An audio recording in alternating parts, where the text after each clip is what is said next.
একটা নতুন চাল হুমায়ুন কবির দিলেন।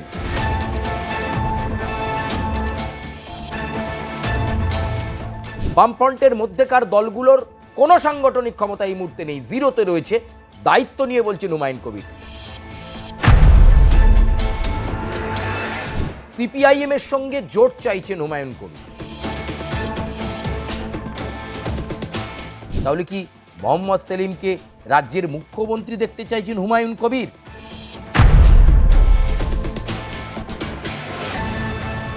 নমস্কার, আমি সুচারু, আপনাদেরকে স্বাগত জানাই আজকের বিশেষ প্রতিবেদনে।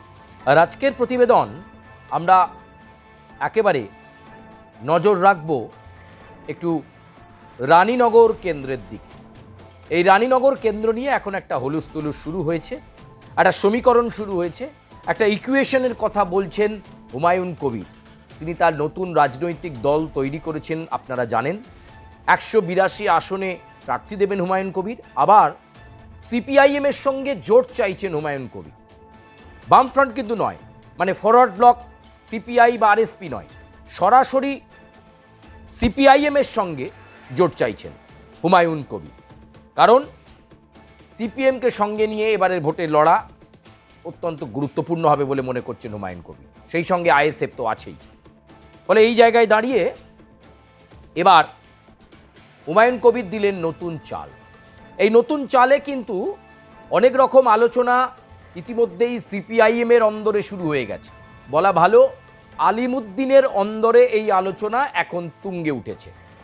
আমরা বলেছিলাম যে এবার সিপিআইএম 170 থেকে 175টা আসনে নিজে প্রার্থী দেবে।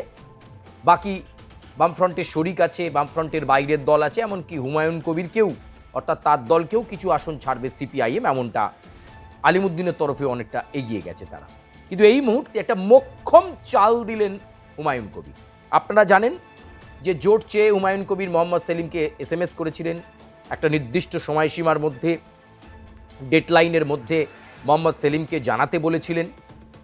এবং আলিমুদ্দিনের তরফে, বিশেষ করে বলা ভালো মোহাম্মদ সেলিমের তরফে একটা বার্তাও গেছে যে 10ই মার্চে আলিমুদ্দিন তার অবস্থান জানিয়ে দেবে হুমায়ুন কবিরকে।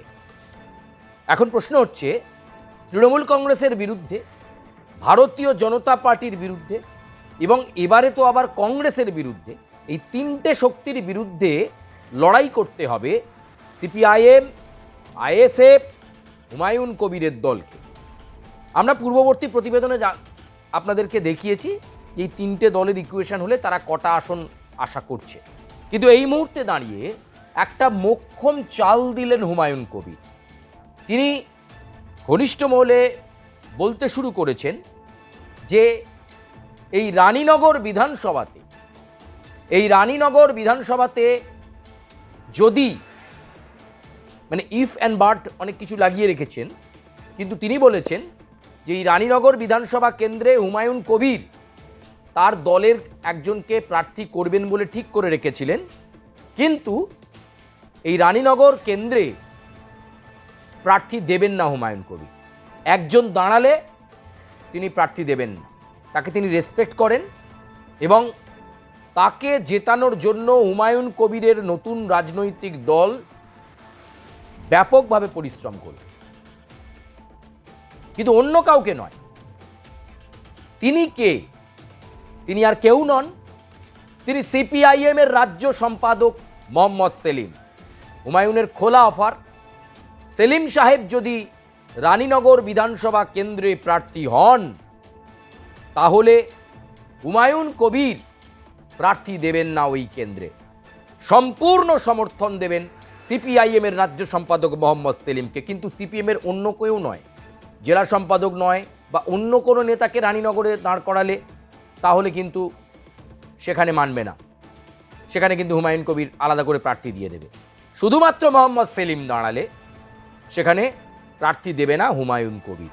এই যে হুমায়ুন কবিরের চাল, এটা নিয়ে রাজনৈতিক মহলে নানা রকম আলোচনা, নানা রকম জল্পনা তুঙ্গে উঠেছে এবং সেই আলোচনাগুলো এই মুহূর্তে রাজনীতির অলিন্দে ভীষণভাবে প্রকট হয়ে উঠেছে, এ কথা বলা যায়। এবং আপনাদেরকে জানিয়ে রাখি, এই কেন্দ্রে এই রানীনগর কেন্দ্রে মোহাম্মদ সেলিমকে কেন প্রার্থী হওয়ার প্রস্তাব দিচ্ছেন হুমায়ুন কবির। এই রানীনগর কেন্দ্রে কিন্তু সিপিআইএমের একটা ভালো সংগঠন আছে, এটা খুব ভালোভাবে উপলব্ধি করছেন হুমায়ুন কবির এবং তিনি মনে করছেন তার দল সিপিএমের রাজ্য সম্পাদক মোহাম্মদ সেলিম প্রার্থী হলে তাকে সর্বতভাবে সাপোর্ট করলে, সেখান থেকে জিতলে অনেকটা জোট ধর্ম ভালো বজায় থাকবে। আসলে কি হুমায়ুন কবির চাইছেন যে এই যে তৃণমূল বিজেপি কংগ্রেস বিরোধী জোট, সেই জোটের মুখ হোক সিপিএমের রাজ্য সম্পাদক মোহাম্মদ সেলিম? তাহলে কি মোহাম্মদ সেলিমকে রাজ্যের মুখ্যমন্ত্রী দেখতে চাইছেন হুমায়ুন কবির? আলোচনা জল্পনা এটা রয়েছে, আলোচনা জল্পনায় জোর চর্চা এটা রয়েছে। এই মোক্ষম চালটা কেন তিনি দিচ্ছেন? এবং বারবার তিনি বলছেন ফরওয়ার্ড ব্লককে দরকার নেই, তাদের কোনো সংগঠন নেই, সিপিআইকে দরকার নেই, কোনো সংগঠন নেই, আরএসপিকে দরকার নেই, কোনো সংগঠন নেই, বামফ্রন্টের মধ্যেকার দলগুলোর কোনো সাংগঠনিক ক্ষমতা এই মুহূর্তে নেই, জিরোতে রয়েছে। দায়িত্ব নিয়ে বলছেন হুমায়ুন কবির, কিন্তু তিনি বলছেন একমাত্র জোট করবেন সিপিআইএমের সঙ্গে এবং রানীনগর বিধানসভা কেন্দ্রে মোহাম্মদ সেলিম প্রার্থী হলে সেখানে প্রার্থী দেবেন না হুমায়ুন কবির। প্রিয় দর্শক, বিষয়টা বোঝার চেষ্টা করবেন। একটা নতুন চাল হুমায়ুন কবির দিলেন এবং এই চালটা দিয়ে দেখছেন যে মোহাম্মদ সেলিম কি বলেন। যদিও কমিউনিস্ট পার্টিতে দলের ঊর্ধ্বে ব্যক্তি নয়, ফলে ওভাবে কাউকে মুখ্যমন্ত্রী মুখ করে লড়াই করে না সিপিআইএম, এমনটাই তাদের ধর্ম। কিন্তু এবারের নির্বাচনে অনেক আগে থেকেই মোহাম্মদ সেলিম বলেছিলেন তিনি নেপথ্যে থাকতে চান, তরুণ ব্রিগেডকে এগিয়ে দিতে চান এবং দলের বর্ষিয়ান অনেক নেতাকে এবার টিকিট দেওয়া হবে। কিন্তু সিপিএমের রাজ্য সম্পাদক মোহাম্মদ সেলিম নেপথ্যে থেকে ঘুঁটি সাজাবেন। কিন্তু হুমায়ুন কবির চাইছেন রানীনগর থেকেই মোহাম্মদ সেলিম এবারের 2024 বিধানসভা নির্বাচনে প্রার্থী হন, জোর লড়াই দিন এবং তিনি বিশ্বাস করছেন এই কেন্দ্র থেকে জিতবেন মোহাম্মদ সেলিম। হুমায়ুনের এই ইচ্ছা, হুমায়ুনের এই চালের পেছনে ঠিক কী অভিসন্ধি রয়েছে এটা বোঝাটা খুব জরুরি, খুব গুরুত্বপূর্ণ। এবং আলিমুদ্দিন 10ই মার্চের পর কি রিপ্লাই দেয়, আদৌ হুমায়ুন কবিরের সঙ্গে জোট করবে সিপিএম, নাকি হুমায়ুনকে পাশে সরিয়ে বামফ্রন্ট এবং আইএসএফকে নিয়েই এবারের 2026 বিধানসভা নির্বাচনের লড়াইয়ে নেমে পড়বে ভারতের কমিউনিস্ট পার্টি মার্ক্সবাদী? এই বিষয়টা, এই প্রেক্ষাপটটা এই মুহূর্তে অত্যন্ত অত্যন্ত গুরুত্বপূর্ণ। এই রাজনৈতিক পরিসরে, এই রাজনৈতিক প্রেক্ষাপটে এ কথা আপনাদেরকে আমরা হলফ করে বলতে পারি। তবে আলিমুদ্দিনের কাছে বিষয়টি এসেছে এবং হুমায়ুন কবিরের এই ধরনের স্টেটমেন্ট সংবাদ মাধ্যমের সামনে যে রানীনগরে সেলিম প্রার্থী হলে আমার দল থেকে যাকে ভেবে রেখেছিলাম প্রার্থী তাকে সরিয়ে নেব, প্রার্থী তুলে নেব, কিন্তু অন্য কেউ প্রার্থী হলে আমরা কিন্তু সেটা মানব না।